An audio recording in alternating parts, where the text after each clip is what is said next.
사도신경하심으로 우리의 신앙을 고백하겠습니다. 전능하사 천지를 만드신 하나님 아버지를 내가 믿사오며 그 외아들 우리 주 예수 그리스도를 믿사오니 이는 성령으로 잉태하사 동정녀 마리아에게 나시고 본디오 빌라도에게 고난을 받으사 십자가에 못 박혀 죽으시고 장사한 지 사흘 만에 죽은 자 가운데서 다시 살아나시며 하늘로 오르사 전능하신 하나님 우편에 앉아 계시다가 저로서 산자와 죽은 자를 심판하러 오시리라. 성령을 믿사오며 거룩한 공예와 성도가 서로 교통하는 것과 죄를 사하여 주시는 것과 몸이 다시 사는 것과 영원히 사는 것을 믿사옵나이다. 아멘. 찬송가 133장입니다. 133장 가사를 먼저 함께 읽겠습니다.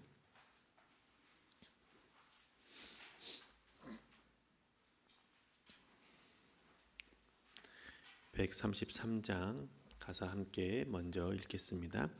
하나님의 말씀으로 이 세상이 창조되니 그는 알파와 오메가 처음이요 끝이시라. 지난날과 장래일을 모두 주관하시네. 영원토록 영원토록. 온 하늘이 찬양하며 천사들도 찬양하네. 만국 백성 경배하네. 우리의 왕 하나님께 모든 입술 열어 찬양 목소리를 합하여 영원토록 영원토록. 성부 성자 성령 주님 삼위일체 하나님께 감사 찬미 노래하며 끊임없이 찬양하리. 존귀 영광 주의 권세 영원하신 승리를 영원토록 영원토록. 아멘. 함께 찬양하시겠습니다.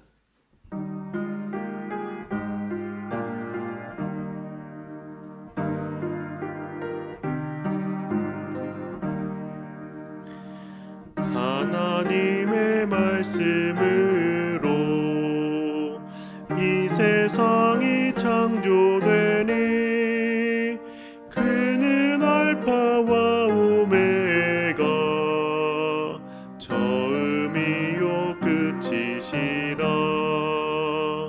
지난날과 장래일을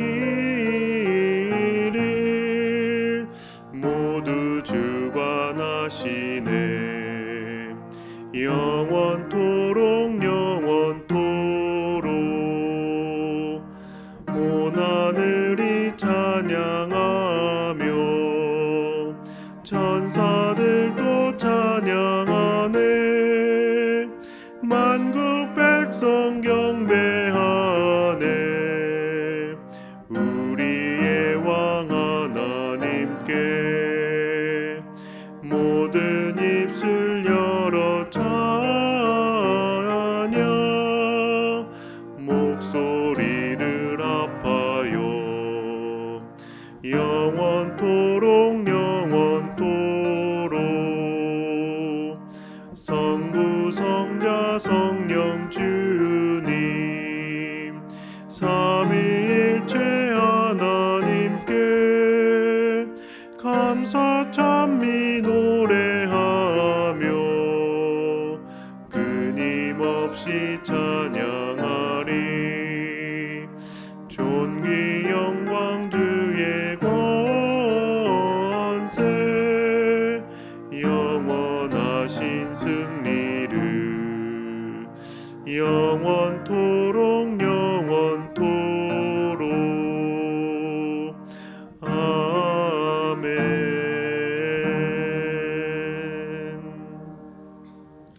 오늘에게 주신 하나님의 말씀은 요한복음 8장입니다. 요한복음 8장 1절에서 11절의 말씀입니다.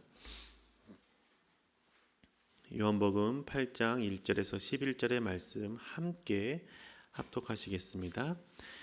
예수께서는 올리브 산으로 가셨다. 이른 아침에 예수께서 다시 성전에 가시니 많은 백성이 그에게로 모여들었다. 예수께서 앉아서 그들을 가르치실 때에 율법학자들과 바리새파 사람들이 간음을 하다가 잡힌 여자를 끌고 와서 가운데 세워놓고 예수께 말하였다. 선생님, 이 여자가 간음을 하다가 현장에서 잡혔습니다. 모세는 율법에 이런 여자들을 돌로 쳐 죽이라고 우리에게 명령하였습니다. 그런데 선생님은 뭐라고 하시겠습니까? 그들이 이렇게 말한 것은 예수를 시험하여 고발할 구실을 찾으려는 속셈이었다. 그러나 예수께서는 몸을 굽혀서 손가락으로 땅에 무언가를 쓰셨다. 그들이 다그쳐 물으니 예수께서 몸을 일으켜 그들에게 말씀하셨다. 너희 가운데서 죄가 없는 사람이 먼저 이 여자에게 돌을 던져라. 그리고는 다시 몸을 굽혀서 땅에 무언가를 쓰셨다. 이 말씀을 들은 사람들은 나이가 많은 이로부터 시작하여 하나하나 떠나가고 마침내 예수만 남았다. 그 여자는 그대로 서 있었다. 예수께서 몸을 일으키시고 여자에게 말씀하셨다. 여자여, 사람들은 어디에 있느냐? 너를 정죄한 사람이 한 사람도 없느냐? 여자가 대답하였다. 주님, 한 사람도 없습니다. 예수께서 말씀하셨다. 나도 너를 정죄하지 않는다. 가서 이제부터 다시는 죄를 짓지 말아라. 아멘. 하느님 아버지의 그 은혜와 사랑이 예배를 드리시고 기도하시는 모든 분들에게 가득하시길 주님의 이름으로 축복합니다. 햇살이 가득한 좋은 날에 청소를 하다 보면 깨끗하다고 생각했던 방 안의 공기가 작은 먼지들로 가득한 것을 보게 될 때가 있습니다. 밝은 햇빛이 없을 때에는 먼지들의 눈에 보이지 않았지만 눈부시게 밝은 빛이 방 안을 가득 채우면 보이지 않았던 작은 먼지들이 선명하게 드러나는 것이죠. 우리가 주님과 함께 있고 주님 곁에 선다라는 것은 이처럼 주님의 밝은 빛이 내 삶을 비추는 것과 같다라고 생각합니다. 주님 앞에서는 어떤 죄도 숨길 수 없다는 사실이죠. 내 죄로 인하여 죽을 수밖에 없는 나를 주님이 살려주셨다는 사실을 깨달을 때 어떤 작은 죄에도 반응하며 죄에서 멀어질 수 있습니다. 오늘 우리가 읽은 가늠하다 잡힌 여자도 죽을 수밖에 없었던 자신을 주님께서 살려주신 것을 경험했고 그 이후로 죄에서 멀어지는 삶을 살게 됩니다.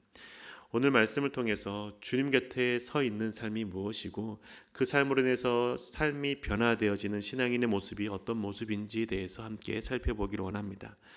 지금 예수님께서는 성전에서 말씀을 가르치시고 계셨습니다. 예수님께서 오병이어로 5천 명을 먹였을 때에 그것을 본 사람들이 예수님을 왕으로 모시려고 했고 예수님은 그 자리를 피하셨죠. 그리고 나서 예수님이 가는 곳마다 따라다녔고 예수님이 지금 성전에서 있을 때에 많은 사람들이 몰려와서 예수님의 말씀을 들으려고 앉아 있었습니다. 그 예수님 주변에 서 있었던 것이죠. 그런데 이처럼 예수님의 말씀을 듣고 있는 상황인데 바리새인과 율법학자가 현장에서 가늠한 현장에서 여자를 붙잡아서 예수님과 사람들 사이에 세워놓고 예수님께 다음과 같이 질문합니다. 가늠하나 현장에서 잡힌 여자에 대해서 율법에서는 돌로 쳐 죽이라고 기록되어 있습니다. 선생님은 뭐라고 말씀하시겠습니까? 라고 질문하죠. 이렇게 질문하는 이유는 예수님을 고발할 구실을 찾기 위해서였습니다. 율법에 기록된 대로 돌로 쳐 죽여라 라고 말한다면 로마법을 위반한 죄로 고발할 생각이었습니다. 사형 판결을 내릴 수 있는 법정은 로마 법정뿐이었습니다. 그래서 예수님을 죽이기 위해서 유대인들은 예수님을 십자가에 달아 죽이라고 로마 총독이었던 빌라도에게 그렇게 강력하게 항의했던 것이죠.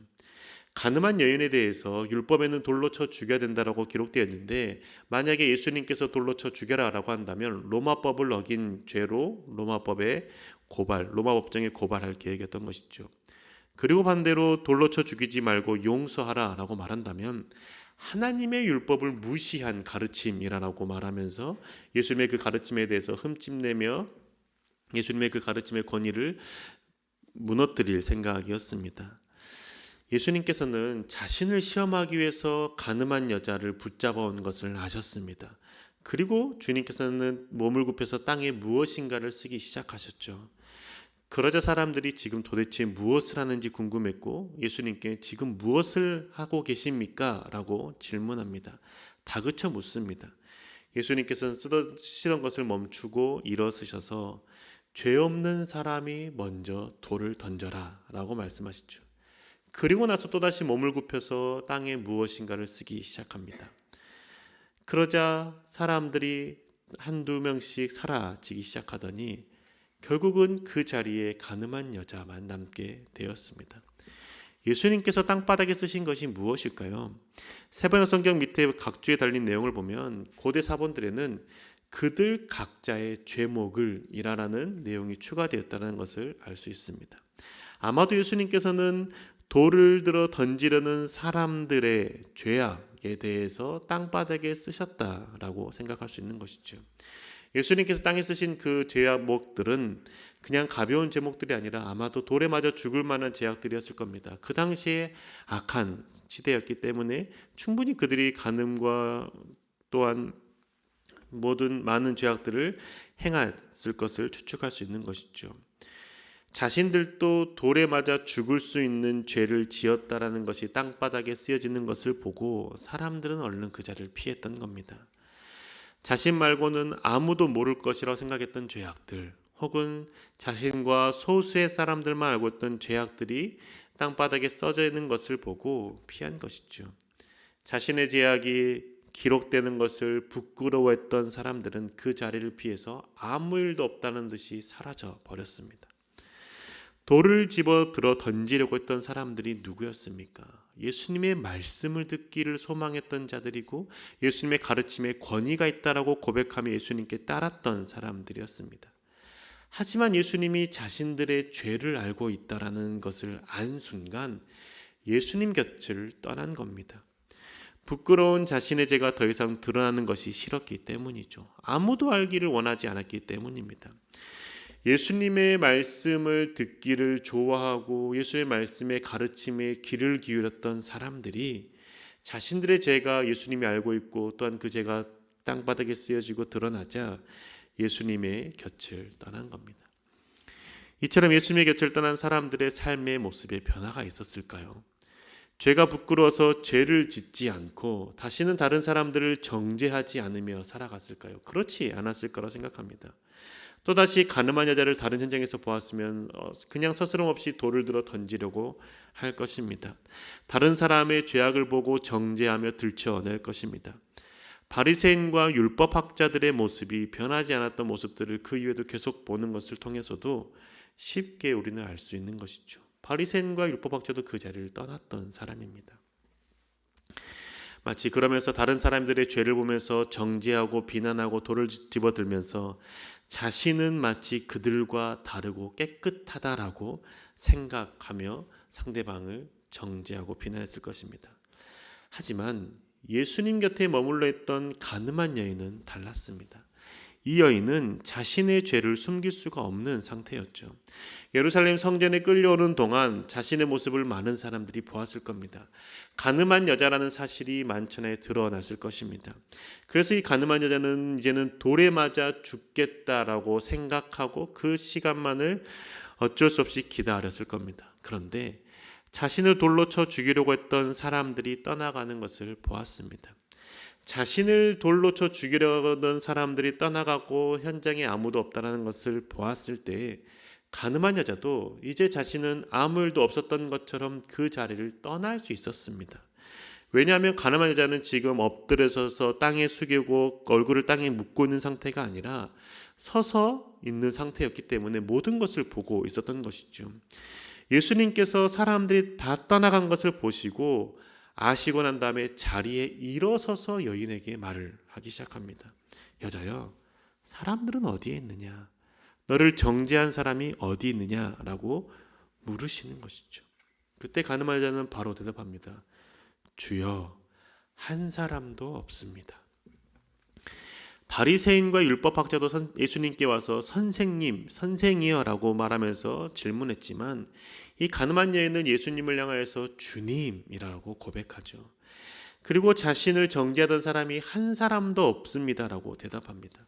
이 대답을 들으신 주님께서 여자에게 말씀하시기를 나도 너를 정죄하지 않으니 다시는 죄를 짓지 말아라 라고 하시죠. 예수님의 말씀을 듣고 그 여인은 자리를 떠났습니다. 그리고 집으로 돌아갑니다. 집으로 돌아가니 가늠한 여인은 또다시 똑같은 죄를 범하면서 살았을까요? 저는 그렇지 않았을 것이라고 생각합니다. 왜냐하면 자신은 이미 가늠한 죄로 돌에 맞아 죽어야 할 존재라는 사실을 잘 알았기 때문입니다. 그런데 그 예수님의 은혜로, 주님의 은혜로 그 삶에서 죽음이 다가오지 않고 다시 살 수 있는 생명을 얻었다는 것을 깨달았기 때문입니다. 죄로 인해서 죽을 수밖에 없었던 자신이 이제는 예수님으로 인하여서 살게 되었다는 것을 알게 될 때 죄를 짓는 것이 아니라 주님의 말씀을 따라 순종하며 살아갔을 것이죠. 주변에서 가늠한 여자를 보았을 때에도 정죄하지 않았을 것입니다. 오히려 예수님을 소개하지 않았을까요? 자신의 죄가 드러났을 때 예수님의 곁에 있었던 여인의 삶은 변했지만 예수님을 떠났던 사람들의 삶은 변하지가 않았습니다. 이 차이가 생기는 이유가 무엇일까요? 예수님의 밝은 빛이 내게 비춰졌을 때 내 어두움, 내 죄의 영역을 빛 가운데 드러내는 사람, 그 죄를 고백하고 자복하는 사람들은 다시는 죄를 짓지 않았지만 그 죄를 보기 싫어서, 드러나는 것이 싫어서 어둠에 숨기려고 그 자리를 떠났던 사람들은 죄를 짓게 된다는 것이죠. 내 눈에서 보이지 않고 아무도 모른다고 생각하면 그 죄는 또다시 나를 찾아오게 되고 짓게 되는 것이죠. 예수님께서 가늠한 여인에게 다시는 죄를 짓지 말라라고 말씀하신 이유에 무엇이라고 말씀하셨습니까? 요한복음 8장 12절의 말씀입니다. 제가 읽어드리겠습니다. 예수께서 다시 그들에게 말씀하셨다. 나는 세상의 빛이다. 나를 따르는 사람은 어둠 속에 다니지 아니하고 생명의 빛을 얻을 것이다. 예수님께서 말씀하시기를 나는 세상의 빛이다 라고 말씀하시죠. 나는 세상의 빛이다. 어둠을 다니지 않고 나를 따르는 사람은 빛 가운데 다닐 것이다 라고 말하는 것이죠. 태양보다 더 눈부신 빛이 나의 모든 어둠을 비춘다라는 것이죠. 그러면 내가 죄가 아니라고 생각했던 영역들도 주님 앞에서, 주님의 그 밝은 빛 앞에서 죄라는 것이 깨닫게 되어지고 고백되어지게 된다는 겁니다. 그때 그 죄를 내 죄로 인정하고 주님 앞에 자백하고 자복하며 고백하고 회개하는 사람들은 빛을 사랑하는 자이고 예수 그리스도 곁에 있는 자입니다. 그 죄가 얼마나 더러운 죄인지를 아는 자, 그리고 그 죄로 해서 죽을 수밖에 없는 나였다라는 사실을 고백하는 자인 것이죠. 이러한 사람의 삶의 모습은 변할 수밖에 없습니다. 죄를 가까이 할 수 없기 때문인 것이죠. 그 주님 앞에서 내 죄가 얼마나 더러운지 내 작은 죄도 밝히 드러나기 때문에 그 죄 가운데 가까이 있지 못하고 예수님 곁에 서게 되는 겁니다. 그래서 삶이 변하게 되는 것이죠. 그런데 주님께서 나에게 밝은 빛을 비춰주실 때 다른 사람들도 다 이 정도 죄는 있습니다 라고 생각하는 사람이라면 그 사람의 삶은 변하지 않습니다. 주님의 밝은 빛 앞에 비춰진 그 죄, 그것을 주님의 밝은 빛의 기준을 두는 것이 아니라 그 빛을 가려버리고 다른 사람들도 이 정도의 죄는 있다라고 생각하고 그 죄의 기준을 다른 사람에게 두기 때문인 것이죠. 밝은 빛 앞에 내 죄의 기준을 둔다라면 그 눈부신 태양 앞에 작은 먼지들도 보이는 것처럼 내 죄가 죄라는 것을 고백하고 그 작은 것들도 깨끗하게 하려고 살아가지만 그냥 그 커튼을 다시 쳐버리고 그리고 나서 아무것도 안 보이는 것처럼 살아간다라면 그 사람의 삶은 변하지 않는다라는 것이죠. 여러분은 지금 자신의 죄가 밝히 드러났을 때 가늠한 여인처럼 죄를 인정하고 주님 곁에 서 있는 사람입니까? 아니면 죄가 밝히 드러났을 때 남들도 다 그런다면서 슬그머니 주님 곁을 떠나는 사람입니까? 주님 곁을 떠난 사람들도 예수님의 말씀을 경청하며 주님의 가르침을 듣기를 좋아했던 사람들이라는 사실을 생각해야 합니다. 주님의 말씀을 듣기는 좋아하지만 주님의 말씀 앞에 비춰진 내 죄를 인정하지 않고 돌이키지 않는다면 우리는 주님 곁에 있는 자가 아니고 주님 곁과 동행하는 사람이 아니라는 것이죠. 하지만 그 죄를 인정하고 주님 곁에 있는 자라면 삶은 반드시 변합니다. 변화된 삶의 모습은 어떤 모습이냐면 내가 주님 앞에서 내 죄가 있다라는 것을 밝히 깨달은 사람은 그리고 그 주님의 은혜로 말미암아 내가 용서받고 정죄받지 않는다는 사실을 깨달은 사람은 다른 사람들의 죄도 정죄하지 않고 비난하지 않는다라는 것이죠. 하나님께 맡기고 그 사람을 사랑할 뿐이고 그 사람을 섬길 뿐입니다. 우리 주님의 말씀을 듣는 것을 좋아하면서 내 죄가 밝히 드러났을 때 눈을 감는 자가 되지 맙시다. 주님 앞에 내 죄를 정직하게 고백하고, 주님, 이와 같은 죄를 또다시 짓고 싶지 않습니다. 그리고 내가 다른 사람을 정죄하며 살고 싶지 않습니다라고 고백하고 돌이키는 자가 됩시다. 사랑하는 교회 여러분, 나는 주님 앞에 죄인이고 그 죄로 인해서 죽을 수밖에 없었다라는 사실 겸허히 받아들이고 인정합시다. 이 사실을 인정할 때 내 삶이 변할 수 있습니다. 죄를 미워하고 주님 곁을 사모하는 자가 될 수 있는 것이죠. 주님의 밝은 빛에 내 죄가 낱낱이 드러난다는 사실을 아는 사람은, 그리고 고백하는 사람은 다른 사람을 정죄하거나 비난하지 않습니다. 왜냐하면 나도 똑같은 사람, 똑같은 죄인이기 때문이죠. 예수님의 그 말씀, 내 눈에 있는 들보를 빼낸 후에 다른 사람의 눈에 있는 티를 빼라는 말씀을 겸허히 받아들이는 사람이기 때문입니다. 내 죄가 다른 사람들의 눈에 보이지 않는 것처럼 보일 뿐 주님 앞에서는 어느 것 하나 숨길 수 없는 사실을 알고 다른 사람을 그냥 사랑하며 섬기며 살아갑시다. 내 죄를 인정하고 고백함으로 죄를 멀리하고 변화된 모습으로 살아가 봅시다. 말씀 듣기만을 좋아하는 것이 아니라 말씀을 따라 살기를 노력하며 실천하는 자가 됩시다. 자신의 죄를 인정하고 고백함으로 나를 정죄하지 않고 또한 남을 정죄하지 않고 삶이 변화되는 저와 교회 여러분 되시기를 주의 이름으로 축복합니다. 기도하시겠습니다. 주님, 주님의 그 밝은 빛이 내 삶을 비출 때 내가 죄가 아니라고 생각했던 영역들도 죄임을 보게 되는 것, 은혜임을 고백합니다. 주님, 그 죄가 밝히 드러나고 깨닫게 되었을 때 다른 사람들도 이 정도는 하지 않습니까? 라고 반문하며 죄를 숨기며 인정하지 않으려는 모습을 벗어나게 하여 주시고 버리게 하여 주시고, 주님 앞에 주님, 나는 죄인입니다. 이것 또한 죄임을 고백합니다. 주님, 나를 정결케 해달라고 간구하며 고백하며 죄에서 돌이키는 저희들 되게 인도하여 주셔서 주님, 그래서 우리의 삶이 변화되어지게 하여 주시고 다른 사람들에 대한 잘못된 모습들 다른 사람들의 모습들에 대해서 비난하고 판단하고 정죄하는 것이 아니라 그것을 하시는 분은 주님이심을 정직하게 그리고 겸손히 받아들이고 그 사람을 사랑하며 섬기는 자가 될 수 있도록 주님 축복하여 주시옵소서. 우리의 삶이 주님 안에서 변화되길 소망합니다. 주님, 주님의 그 밝은 빛 우리의 삶 가운데 언제나 비춰주시고 그래야 해서 작은 죄에도 반응하며 정결한 삶, 거룩한 삶을 살기를 소망하는 제도 될 수 있도록 인도하여 주시옵소서. 말씀을 듣기만을 좋아하는 것이 아니라 말씀 앞에 비춰진 내 죄를 또한 멀리하며 하나님과 함께하기를 소망하고 주님 곁에 서 있기를 갈망하는 제들 되게 인도하실 줄 믿사오며 살아계신 우리 주 예수 그리스도의 이름으로 기도합니다. 아멘. 하늘에 계신 우리 아버지여, 이름이 거룩히 여김을 받으시오며 나라의 마옵시며 뜻이 하늘에서 이룬 것 같이 땅에서도 이루어지이다. 오늘날 우리에게 일용할 양식을 주옵시고 우리가 우리에게 죄 지은 자를 사하여 준 것 같이 우리 죄를 사하여 주옵시고 우리를 시험에 들게 하지 마옵시고 다만 악에서 구하옵소서. 대개 나라와 권세와 영광이 아버지께 영원히 있사옵나이다. 아멘.